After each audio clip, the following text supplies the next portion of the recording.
Sa likod na matagumpay na catering business ay isang kwento ng sipag, tiyaga at pangarap na hindi sumuko kahit sa gitna ng pagsubok. Yan ang pinatunayan ng business owner na bibida sa atin ngayong umaga, kaya panoorin natin ang kanyang inspiring story dito sa Negosyo Tayo.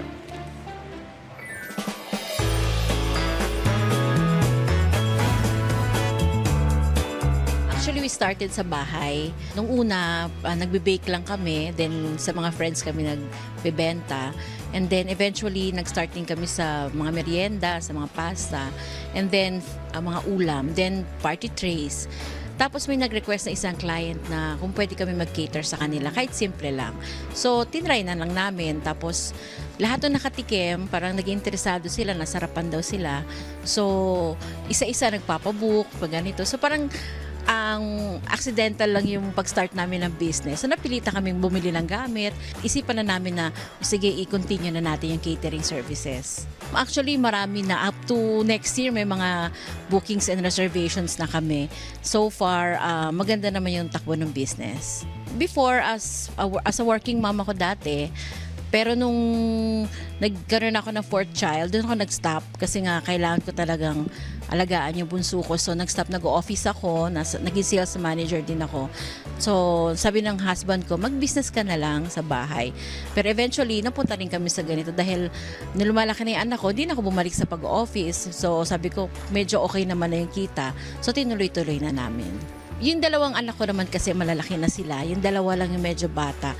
So sa time management, medyo challenging pag nag-uumpisa ka kasi hindi ko pa alam lahat ayusin yung time. Pero habang tumatagal na with the help ng mga bago kong mga tao, mga crew ko, so nabibigyan ko sila ng kanya-kanya assignment. So ngayon, medyo talagang na kami, may system na kaming ginagawa. Nung una, medyo hindi pa kami kumikita ng ganong kalaki. Pero ngayon, hindi yung sa ganong pa kalaki, pero na malaking tulong na sa family. Kasi may mga nag-aaral pa akong anak and may mga tao akong nabigyan ng trabaho kahit papaano. And iba pa rin kasi yung kapag nagkakaroon ka ng sarili mong nai-establish mo yung business.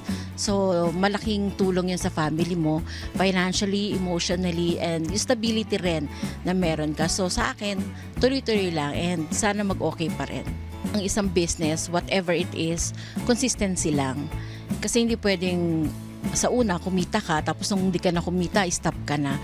So, kailangan tanggapin mo na may mga, hindi lahat ng araw ay panalo ka. So, kailangan matatanggap mo na itong client na to or itong event na to, hindi tayo masyadong nanalo dito or hindi tayo kumita. So, kailangan lang tuloy-tuloy. Kasi hindi naman lahat bad days. May mga negative feedback din kami na-receive. So, hindi namin yung tinitake as a very negative feature para sa amin. So, para sa next client namin, so nag-improve na yung service, nag-improve na yung menu or anything.